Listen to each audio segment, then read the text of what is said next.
Good afternoon and welcome to Webinar Wednesday. Today our presentation is on short-term response, long-term implications with Dr. Sally Zepeda and Philip Lanoux.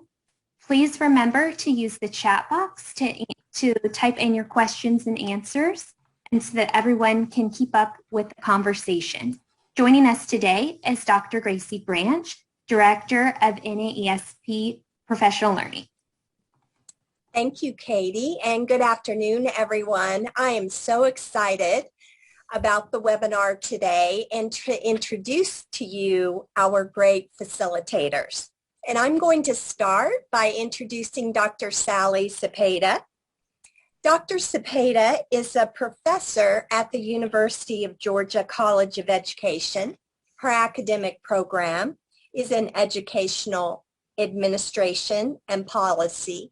And prior to joining the Georgia Bulldogs at the University of Georgia, Dr. Zepeda was at the University of Oklahoma. And that's where I first met Dr. Zepeda in one of her educational leadership classes. One of my favorite all-time instructors, I have to add. Sally just has a wonderful resume. You can read her full resume on the NASP website. But I wanted to highlight some of her many accomplishments. And first of all, just to share with you that Dr. Zepeda was a teacher. She's been an assistant principal and a principal, as well as spending a lot of years in higher education. She's also a prolific writer. She teaches courses related to instructional supervision, professional development, and teacher evaluation. Following her research expertise, Dr. Zepeda has written widely about educational administration and leadership related to the principalship, the supervision and evaluation of teachers and leaders, and leadership, succession, and socialization. I know that you'll find a lot of Dr. Zepeda's books on the ASCD website. She's also been a book review column editor for the Journal of Staff Development. She has won many prestigious awards. Her latest award was in 2013, the Paula Silver Case Award in the Journal of Cases in Educational Leadership, having been named the best case in 2013 from the University Council of Educational Administration. So Dr. Zepeda is so excited and proud to have you here. And she is here today with Dr. Philip Lanoux, her co-author of the book that they're going to be talking about today.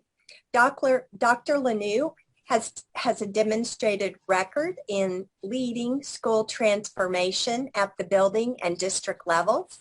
He is a 2015 American Association of School Administrators National Superintendent of the Year, as well as the 2015 Georgia Superintendent of the Year.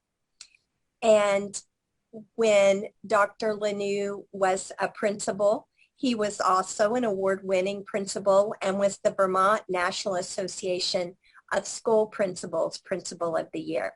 He has been named as one of the nation's top 50 educational innovators in digital learning by Converge magazine. And he's also served on many prestigious committees and advisory board, one of which was the White House Policy Advisory for the New Generations High School Summit.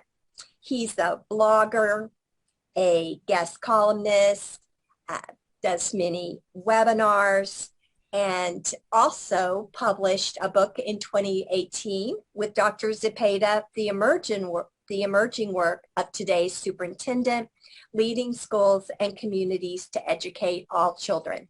So excited to have both Dr. Sally Zepeda and Dr. Philip Lanoux here today, and I'm going to turn it over to them. Terrific, thank you. Thank you so much, Gracie. Well, first of all, welcome to all of our attendees. We're just going to talk for a few short, brief moments about our book. What our book does is present narratives from 23 thought leaders across the United States that examines their perspectives about how schools and systems changed and what tomorrow might or might not look like. And I think that these narratives that our guest authors wrote capture many lessons learned, and I think that they begin to amplify and articulate the new thinking needed to lead systems, their schools, and communications for new tomorrows. Phil, would you like to add anything? Sure. And I think along with that, one of the pieces that we recognized on this journey, and it was something we thought about at the very beginning, is about people. And you're going to begin to see, and we realized quite quickly that this whole journey that we began with COVID centers and brought back to the center the importance, the value, and the need to support the people who work in our schools and in our communities. And that was really important. And we also talked about where's this going to lead us, because we're learning a lot. We've learned a lot since this book came out. And we hope that it provides new opportunities for people to think differently about our schools as we transform ourselves to educate all children. Great. Thanks, Phil. Sally and Phil, could you tell us about, during COVID-19, how did educational leaders think through the emotional aspects of their work during the rapidly changing landscape in front of them? Sure. Phil, you speak with many leaders across the country. Can you talk about the qualities of leaders that others may not have been able to see in the past, but they see now? Sure. And we did just that. And I think part of that question, the answer to that question is that I think people are seeing some things that were already there that may not have been visible. As we entitled and try to capture this section, we call it strength, vulnerability, and honesty. And I think those are the qualities that we began to see as leaders had to make decisions. And I look back, and certainly on my journey as well, and where leaders are today, there was a dramatic shift, by the way, here from a strong focus on accountability to a strong focus on people. And I think that was the shift that has occurring that I hope as we move through this journey will remain because we're in a people business. And it was a new journey for sure. As we began to look at reform movements and how decisions were made, leaders had to make them almost in isolation. There's not a lot of information that they had to quickly decide whether I'm going to open school, I'm going to close school. And those decisions change often within hours. And leaders are not used to that. I think leaders are used to having to make really solid decisions and try to see where that takes the system. But here it was controlled by a lot of outside pressures, outside stimuluses that were happening. So it's been a real new journey for leaders, because the other piece that's happened, and I think most would attest to this, is that there are a lot of factors, the political factors, the medical experts, the communities, the uniqueness of where their schools were in the community. Should I open? Should I not? Where are those tipping points? And those were the things that leaders struggled with. But they had to make the decision. But as we talk to leaders, those that are thinking ahead of this, that as we get through this, that it shows us a new way, how to expand our partners. It talks about embracing transformation.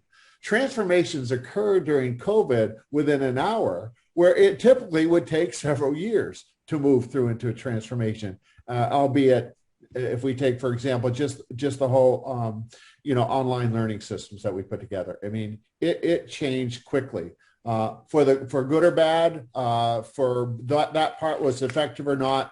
Those changes had to be made quickly. But the systems are about people. through our voices, Sally, we heard from students, we heard from teachers, we heard from parents. Those voices were really strong. It was incredibly disruptive to most of the kids' journey as the things as they saw it. And that journey didn't always include what was in the classroom. It brings together all of what education's about. And through this journey, we learned a lot about what schools do, right? In fact, what we've heard from people is what schools that people didn't realize that they took it for granted, but now that it's gone, they realize the power of that.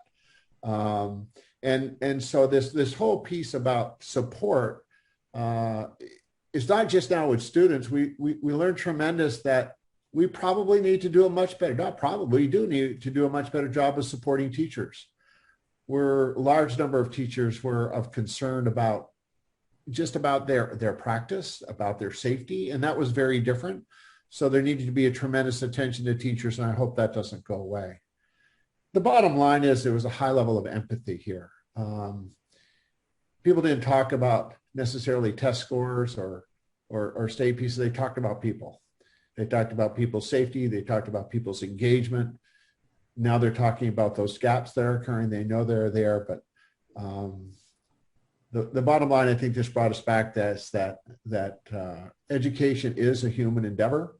We might have lost that on part of our journey, but one of the pieces that COVID has done for us is brought that back, and we have to be thinking about people when we make decisions. Excellent points, Phil, which brings us to that whole notion of empathy and that leading is very personal. And we heard a great deal from leaders on the personal toll as they made critical decisions about opening schools or not. So it wasn't just the brick and the mortar, but it was more the personal toll and the personal aspects. Could you speak a little bit about that, Phil? Sure. When we talk to leaders for the first time felt that their major responsibility was to make hard decisions and make them quickly. It was not a lot of time for process, but they felt a need to shoulder that. It wasn't like I got a committee together to do it. We had to make this decision within an hour. And as many said, it was lonely. It was lonely. There's no one I could talk to. I got his information as close as I could around cabinet and the people who I'm surrounded by. But in the end, it was my decision. And I think that took a tremendous toll on them. But I have to give kudos. Is tremendous, the decision-making by leaders and, of course, the work of our teachers that actually I think we're going to come out of this stronger than we ever thought. But it's just the whole redesign and the uncertainty. And I think differently than in the past. I mean, we've dealt with crises around safety. We responded certainly with active shooters or a lot security vestibules. This was so different than that is because you couldn't see it. And I think that's what leaders were saying is I can't just get my hands around it. I can't control this narrative. I can't influence the narrative. I can only respond to the narrative. And that's what we're seeing. And the bottom line is it was just lonely at the top. And I think, Sally, and let me move to you a bit here since I've been talking a lot. When we talk about COVID-19, can you talk about the impact? What's this going to do for public education? How's the landscape going to change as a result of what has happened over the last year and a half? Well, first I want to start out, Phil, by sharing with our audience is that we're still recovering from COVID. And this is a great time for school leaders to retreat a little bit back and begin thinking through some of the big picture items. And we've been following the research and what the national level has been talking about. And it appears that there are four main areas that have bore out of the toll of COVID, but the path to the future. First of all, the learning loss and widening achievement gaps. The COVID-19 research is showing from RAND, et cetera, that the school closures have contributed to as much as 2 months of learning loss in reading and 4 to 5 months of learning loss in mathematics. This is in addition to the regular 1 to 2 months of loss students usually experience during the summer. So I think one of the big ticket items that school leaders and teachers and systems are going to have to wrap their heads around is the learning loss and that impact, the consequence of widening achievement gaps.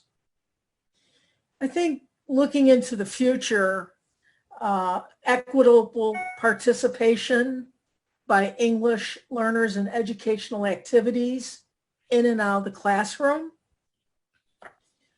I think a really big ticket item that we can all wrap our hands around, although we don't have all the solutions, is the social emotional learning needs for students, teachers, and others in the system.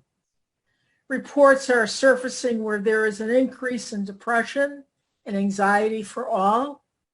So I think we're going to have to look at those things. Dr. Daniel Domenech from AASA, the executive director, brought to the forefront in several of his white papers, speeches, et cetera, that the social emotional impact will outlive COVID-19. So that's going to be an ongoing issue. Dr. Mark Elgart from Cognia, formerly Advanced Ed, brings clarity, and he is resolute that there is a need to refocus our efforts on SEL as it makes sense in the setting. So one of the big takeaways, again, as you're thinking through what next in the fall, although we're not sure what's next, we're sure that there's going to be additional pivoting. Who knows what that will look like? But it took a pandemic to shine the light on issues that we were already at a tipping point. The vulnerability of students and school staff. So those I think are the big ticket items to be thinking about. How did leaders establish a level of educational continuity and coherence in the midst of rapid change? Okay. So Phil, moving back to you, is how do leaders balance their decisions and reactions with their beliefs and the beliefs within their schools and communities? Sure, and let me say this, that if you talk to leaders across the country, they'd probably say, I couldn't establish any continuity. And I would probably say the continuity was embedded in how you made decisions, that they could count on leaders, right, to make the decisions. That's what made it the continuity within the changes. Otherwise, it would have been really fragmented. But as far as the educational experience in itself, it was tremendously fragmented. And certainly there's a lot of pieces that people have to pick up. I mean, for most of all, the rituals and routines and connections, and for all of us that have been in education for years, we know the value of rituals and routines. We know what that does, and we know when that disruption occurs, there's always a level of chaos. And I think this created a tremendous imbalance within balance, because we went into a ground of a virtual system, right, that really was upheaval to all of what we did normally, and created an imbalance that I think is going to come back to a certain level, but it's not going to come back to the way it was. And I think it brought to bear, Sally, as you mentioned earlier, that we knew we struggled with and couldn't move the needle, and that's around equity and our achievement gaps. We know that. in our best efforts, we've made some modest improvements in moving the needle, but systematically across the board, we know there's a lot of work to do. And so we hope, we hope that through this, there might be a different look that we can take and a different focus, as you say, on bringing equity. The other one that has come to the forefront is the emotional needs. And I can go back to my own experiences during high accountability years when accountability was at the top of the pyramid. And I think what you're beginning to see is it's not at the top of the pyramid, that the human need is at the top of the pyramid in terms of a focus. And so what we're seeing here is large emotional gaps that we know have to have attention. We know they were there, but now we have to systematically approach those. We have to take a look at them differently. We talked to even one superintendent who looked at the social emotional gaps very similar to the response to intervention, looked at it in tiers, looking at every student has some emotional need to bear, even though we knew they did even before COVID, but it's been exacerbated and almost exponential for some as we've gone through COVID. So, Phil, from what you're saying, can you perhaps comment some about ownership and how is that shifting? Who owns schools now? Right. I think this is probably one of the most significant questions we ought to ask ourselves across the country, every state, every community, and that is who owns the education of children. And obviously, primarily, that's what schools are for. But I think we've gone through a period of time where it was all on schools to do everything. And I believe that myself, by the way. I believe that when students walk through the schoolhouse door, we have to get it right every day. And if we don't, we have to improve. But nonetheless, especially around the social emotional needs of kids, I think what we're finding is that everyone owns this. It's not a matter of just how I help schools, but it's how I participate in our community to support the needs of our children. One of the things that came through this, I hope, is there's no blame here. There's no pointing fingers. But we would miss a tremendous opportunity if we didn't come back to the table and say, you know what, we all have a responsibility in this, the good, the bad, the indifferent. And that's what one of our superintendents said, whatever, we're going to make this work.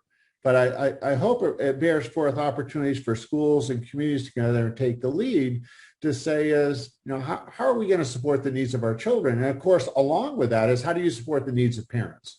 Because it's just not equal. Every circumstance is unique and different for every family. And it's not as simple as, say, sending someone through child through the schoolhouse door and say, you're going to learn. So we're going to have to really own this collectively together. And it's not, we're going to support schools, we're going to support one another with a common mission. And I think that's going to be really important. It was brought to bear in the virtual environment. And I think it's going to be really important that we begin to understand that the virtual environment is here to stay. And we can talk about that certainly at a later time, but the term traditional is changing. Traditional is going to mean how I access our education. And I think what's going to come out of there is we're going to see a pretty significant shift here. But what will be the short and long-term impacts? It's already impacted us now.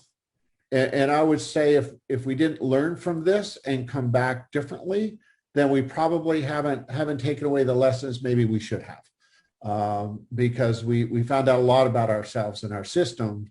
And more importantly, I think we found out a lot about what it takes to collectively come together and support children.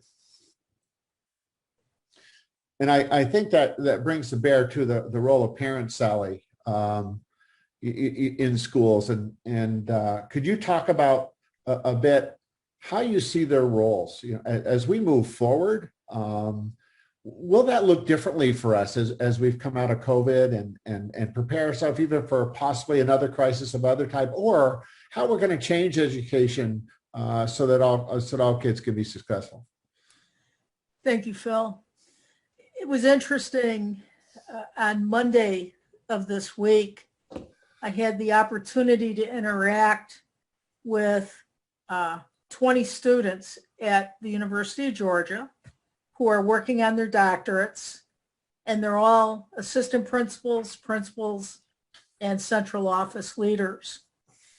And one of the most resounding prevalent comments was they're going to have to rethink professional learning, but professional learning for parents, community members, and others, because they saw so many disparities in the amount of engagement. And with the thought that schools are going to create these hybrid structures for learning now, which means hybrid types of perhaps attendance or engagement, and that parents are going to have to learn. And I kept pressing this tremendous group of practitioners. What do you mean? How do we know at the elementary level that parents are involved more than at the secondary level? How are we going to change that trend? Well, we didn't have the answer, of course, but it's certainly the dilemma. Now we know that with parents having to engage, we saw many disparities. Working parents who couldn't stay at home with their children, or parents who had to change shifts of jobs they were working, versus parents who stayed home, or parents who could afford to have their children attend a learning pod versus those that could not. But regardless of the attempts, there was more parental engagement. There wasn't a choice. There wasn't an option. Like teachers, parents rose to the occasion as well. And part of the issue is now, how do we lead in our schools with our teachers to engage parents more? Those are issues, I think, that are at the forefront now, and trying to figure out how to close the parent divide.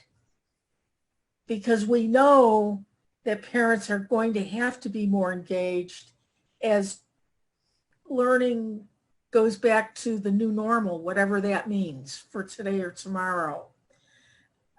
I know that one of our narrative writers wrote about communicating and the role of communication. And his thing was he was going to over communicate everything in order to get the messages across, not only the district, but with the parents. So one of the things that I think where we're at as school principals is we need to begin thinking a little bit differently on how to close that parent gap. And we know that schools are context specific. No two schools are the same, even within the same school district. There was a great amount of shared community responsibilities. And some of the questions that arose as we were writing the book, and even after we wrote the book right now, is, are we really leveraging a community to raise a child? And I think that's really very important. And as one of our narrative writers shared with us, and she's a social worker, is that we have to lean into change for student support personnel, mental health, telemedicine, processes that were just very different pre-COVID, had to pivot during COVID, and now have to pivot to continue, to be modified, to develop new standards and procedures. Dr. Lanou, what are your projections for rethinking the purpose and structures of schooling?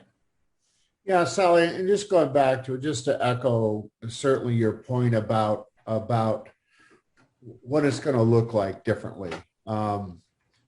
Because this isn't are going to go back to schools or should not be. This is about really reevaluating the system of educating and the developmental needs of our kids in our communities. And that ought to be the conversation. That ought to be the point of entry. And once you enter into that conversation, it's going to lead to what you just talked about, the inequities of what parents are able to provide, not by their choice, but just by where they're at. If I have to bring and go to work at 5 o'clock in the morning as a single parent, that's a much different dynamic than some others.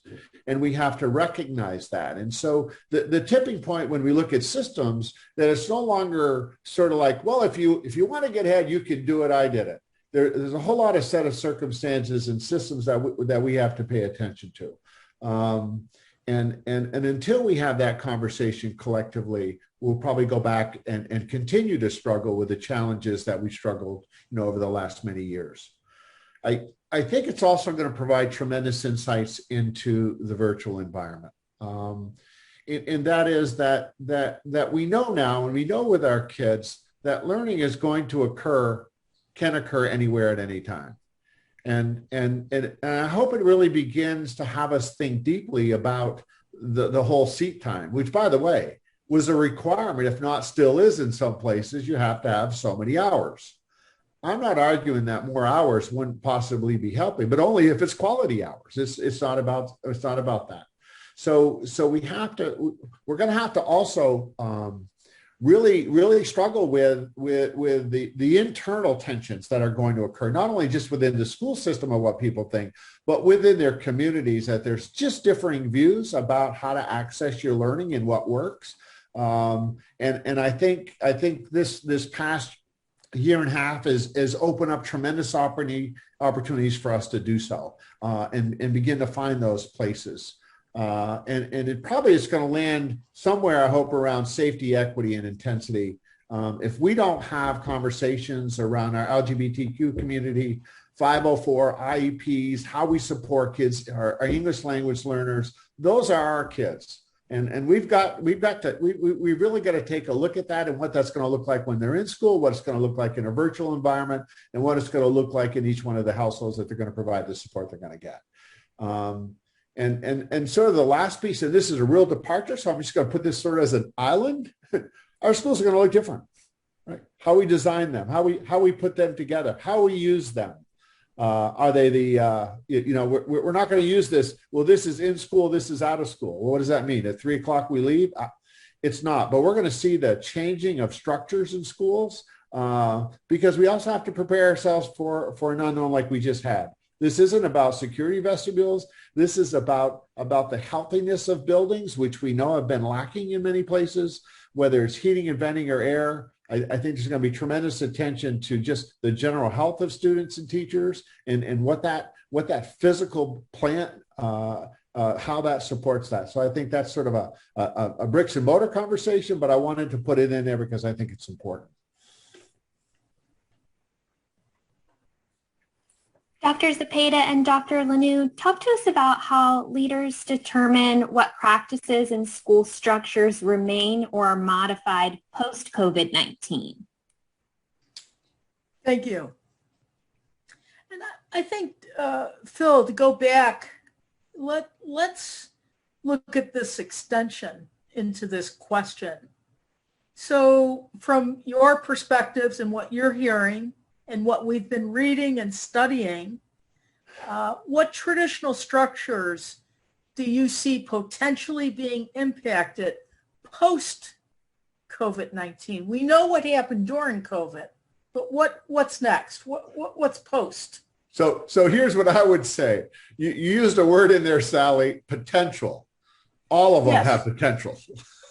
I mean, so our systems that I think that's opened up it's opened up a door that we have to look at everything, but there are certain things that certainly are going to have to happen. And these were happening a bit even before COVID. And that's the role of state and national assessments. Some of the residuals out of NCLB, we know that ESSA is trying to look at some of those different ways that we can use multiple assessment tools. And Sally, that's certainly an expertise that you've had and conversation you've had with me for quite a few years, even when we worked together. That in fact, you're not going to be able to test your way out.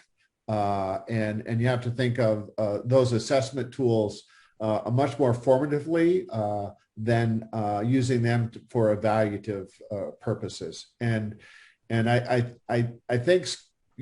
think we saw that when some just got shelved, some came back.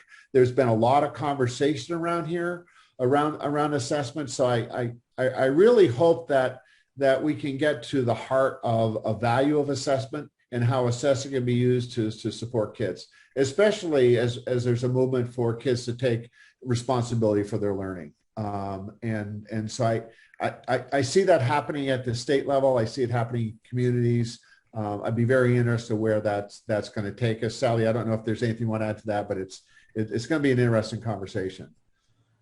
Oh, I think Phil, I think the ride is just beginning on this issue with changes in presidential administration, Secretary of Education, the realization that perhaps the metrics associated with teacher evaluation, the student scores, I think we're going to see a lot of turbulence. There's been a great deal of controversy as this school year ended with, do we evaluate teachers? Do we use test scores? Do we drop tests? And I think that this is just going to be something that is going to continue. But I think our leaders would tell us we can't go back to the way we were doing it. No. If we're going to have a new order of schooling, then all the pieces associated with schooling are going to need to be readjusted. Don't you think, Phil? I think so. I mean, I think so. And while we're along that too, one of the other topics on here was, of course, was just time and seat time and et cetera. And those of us who have been through education have seen, certainly a number of attempts to eliminate seat time and look at performance and to look at what kids learn. And so some might say, well, we did that. We haven't done that. We've never been at this place, right? In other words, we've never been at this place before with these set of conditions. And we're going to have a really hard conversation around the value of seat time, because what we're talking here is how we leverage resource. I will say this, time is what we all want. That's what we purchase. That's what we buy. That's what we grab. That's what we use. And there hasn't been enough to go around. So we're going to have to really look at how we use time differently.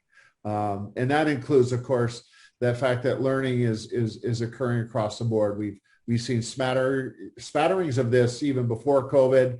I think you're going to see a lot more students that are going to see how they engage their learning at any time. I mean, like I said, the days of in school, out of school are archaic. They don't apply.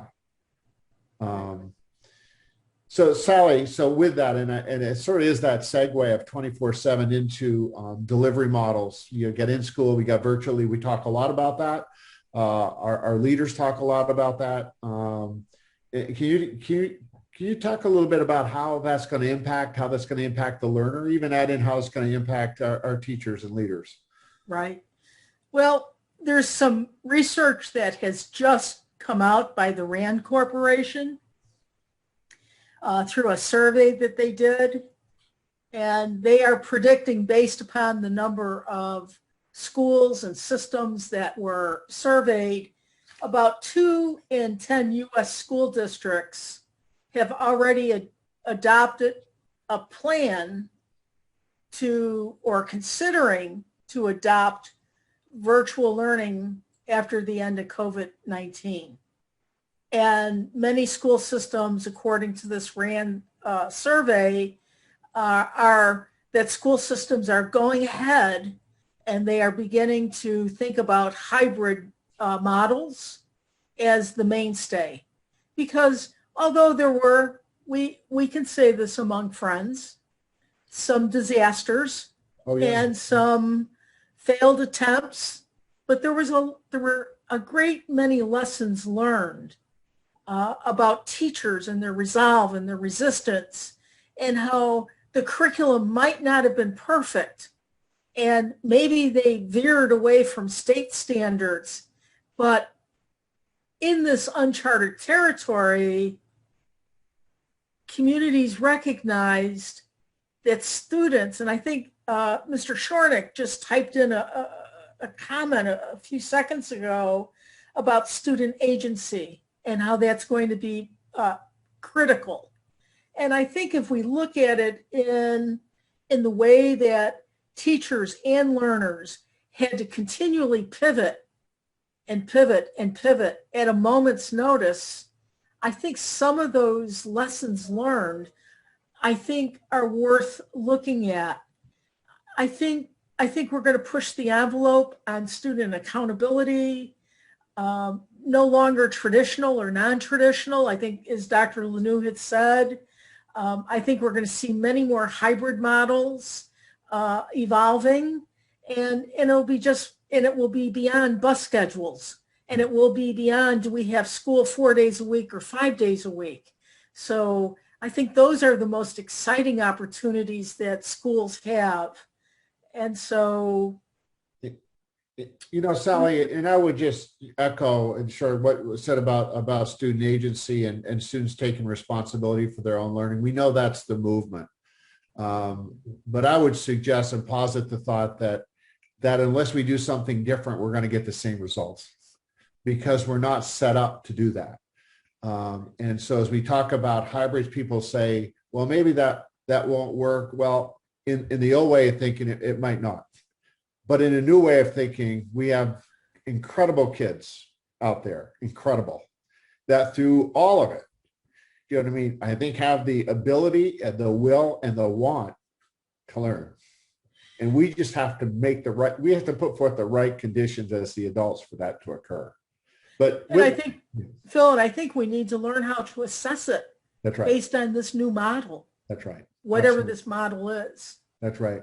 And I think the other part, you know, it talks about is that I think has been something that has been missing. And I will be true confessions as superintendent and principal, I might have missed it more than I should have. And that's the needs of teachers.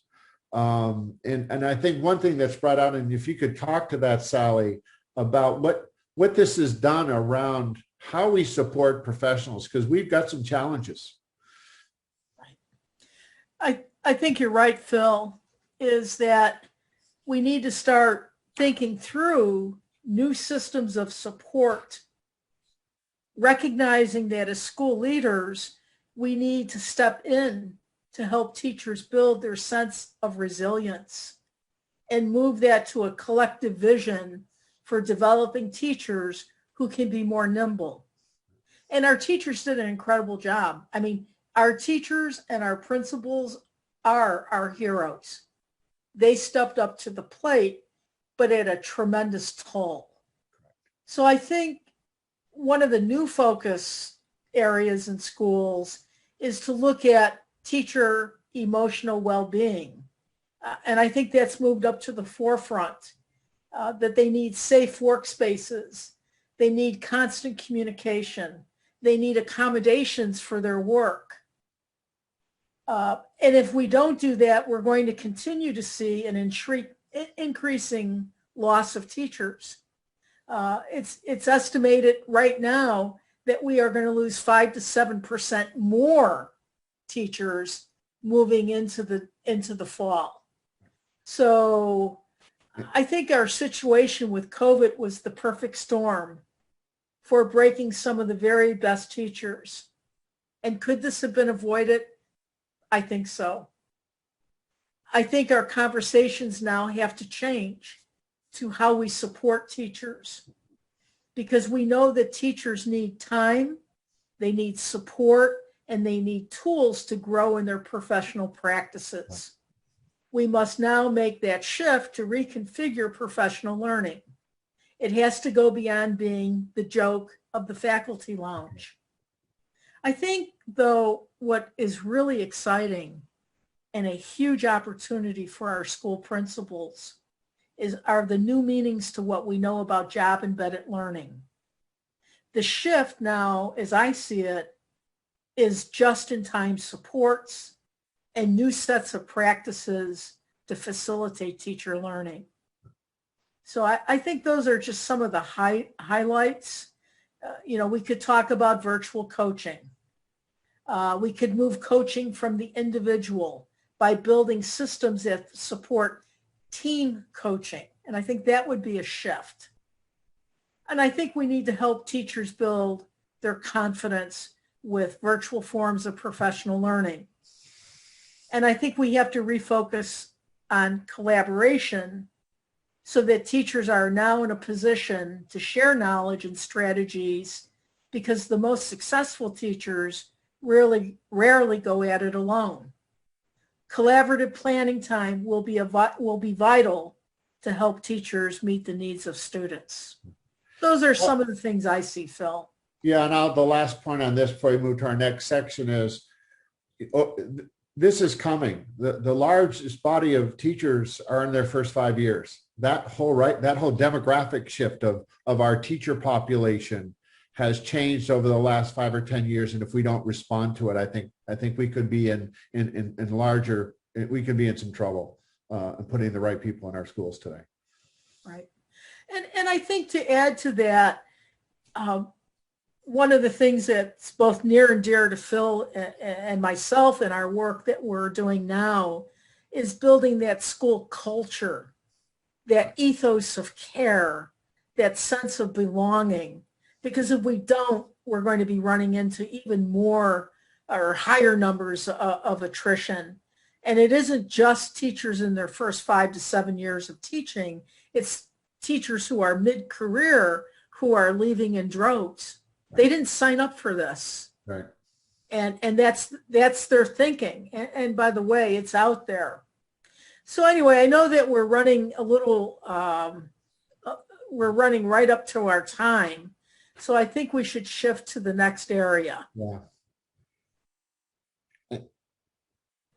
And I think, go ahead. Can you tell us how leaders can pivot to meet the new social needs of students? Dr. Lanou? Yes. Will the role of schools in supporting the social emotional needs of children change? I hope so. That's all I can say is we talk about the ethos of care. Typically, schools have probably put themselves and by the way, in very supportive ways, but very reactive, right? I think we did a really admirable job across this country of responding to crisis. I'm not sure we've done our best work, right, to not put kids in crisis, assuming that they're healthy until they go into crisis. And I think we have to really look at this role of addressing students as people. And that's really a shift from the high accountability years where, everyone had a number. It was a test score. And I would argue tremendously, and I have, as you know, Sally, that they're more than numbers, and that you can't take all the interactions that occur and distill it to a number. But we have to change the interactions and the focus that you can do both. But until we look at the social emotional needs, and we mention a lot about the work of the Castle standards in our book, where schools are starting to really understand and put in systems, and they're all very different and they're all very flexible. But there's a system there to be able to respond and support every children's need, and they're agile. And as we go into a virtual environment, that's one of the things we kind of fumble. We know how to do it. We can do it. In fact, I think we can do it just as well as in school. But we're going to have to figure out the social emotional growth, and we don't probably have to do it alone. That's part of our community to work with us. But we have to be well aware that we need students to be in good mental, physical means to move on. Agile. We have to be, and it's going to change constantly. So with that notion of community involvement and being agile, Dr. Lanou, do you see a new relationship between schools and community agencies in supporting the social emotional needs of children and systems for support? Yeah, I mean, I look at it, Cynthia, I think it's a really good question because I think there has been a movement of partnerships, right? But I'm going to put just a little bit of a twist on this because I had great partners, but ultimately the school was it, right? They all fed into the school. And I think we really have to think about that relationship is that we all fit into the community of children who live in our communities who have needs. And those conversations need to be ongoing. One of the things that came out of this was a realization of what schools really do. And many would tell you they really took it for granted. All the resources they provided to support the emotional and social needs of our children. And what came out of this is a realization of how much schools did. And I hope what then further comes out of this is that schools can't do it alone. And it's that the time has come, everyone. The time has come that communities have to come together. All agencies assume primary roles in supporting parents and kids. And I think it's going to look a little different. Those are hard conversations, and there are going to be some concessions. But we're going to have to look at that. We're going to have to look at what are each other's responsibilities, and how do we work together? Because meeting the social needs, it's complex and it's different and it's unique to every single person, every single family. But I think there has to be a community understanding that we have to come together. That is our responsibility, by the way, is to meet the social emotional needs. I don't know, Sally, if there's anything more you wanted to add to that. Well, I think really what we're saying is these new relationships and arrangements, if you will, to lead for social emotional learning, to lead for wellness, and to be on the front end of response.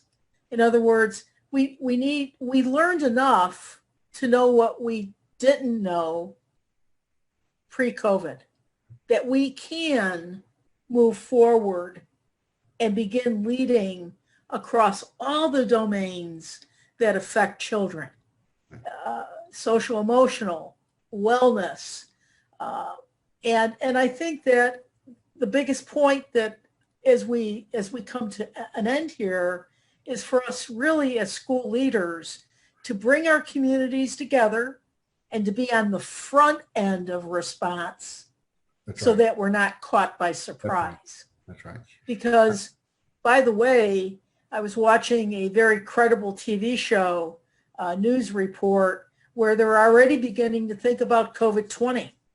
Right. So the COVID-19 will not be the only disruption that we experience. And I would say, add to that too, Sally, I mean, there's the whole adage, well, here's parents' responsibility, here's schools. You know, when we talk about community, what COVID has done, it upended all of that.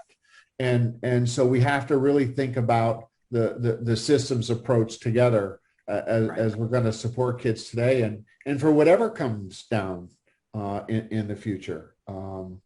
Good point, Phil, as we end.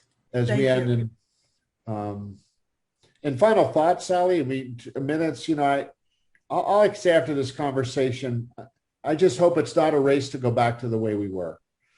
You know what I mean? We have an opportunity to take advantage of what we were doing that worked, an opportunity to learn what we did through this process. And by the way, I think it provides a foray into we're going to have to take some risks, some good ones, not at this expense of kids, but in fact at the opportunities for kids to get better. But it's certainly thankful for our leaders, for sure. Thank you, Phil. Dr. Branch. Wow, I've got a whole page of notes. You all gave us so many great things to think about and to ponder. And, you know, I always think great minds think alike, and I had the opportunity to see Heidi Hayes Jacobs in a AASA webinar, and she was making so many of the same points that you've made today. She talked, you know, that we can recover and just go back to doing what we were doing. We can refresh and just rejuvenate what we were doing the best job of, or what you all are saying today, we can take this as an opportunity to reset, dig down, and do some really needed, important work, and use this as an opportunity to learn and grow from.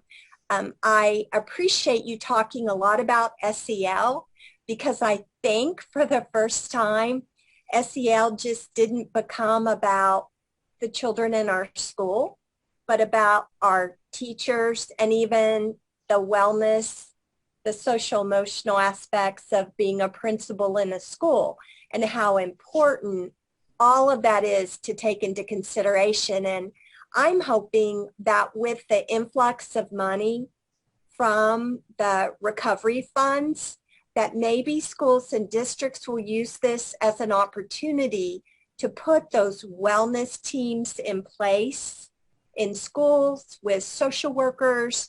I'm already hearing some good news from principals. They're adding more counselors to schools, and also to strengthen, like you said, Dr. Lanu, those community partnerships, because it's going to take everyone doing their part. No single entity can just go it alone, but we're going to have to work together to get through this. And like you said, COVID-20 may be coming, so it's not over yet. Thank you. But thanks so much for being here today, sharing your expertise. I always learn a lot, Dr. Cepeda, when I'm in your presence, and I can't wait to started the book, but waiting to read the rest of it and finish it. So Thank you. We're going to mention that if they wanted to purchase the book, that we've got, I think there was a discount that you all were offering. Yes, Routledge, and I think it's going to be pushed out to the attendees today and those who are going to be viewing it at another date. Routledge, I think, has a 10 or 20% discount code that's good for the next month or so, if people are interested in reading the book, of course. Well, we really appreciate that. It was very generous of you to arrange that for us. And I know we didn't leave many questions for the end, but you answered a lot of questions along the way. So appreciate, again, you being here and sharing your knowledge with us. Thank you so much, Dr. Branch. And by the way, if any of the participants have questions of us, we provide our email addresses. Feel free to reach out. Same here. And if I can, on my final note, just a shout out. It's a shout out to our teachers, shout out to our leaders, our parents. This was a challenging time. We got through it together. We're going to move on, but it showed great resiliency and great commitment. Yes, agreed. Thank you so much, Dr. Branch, and thank you for our attendees. Thank you, for the everyone, thoughtful comments. Same here. Thank you. All right. Bye-bye. Bye. Bye.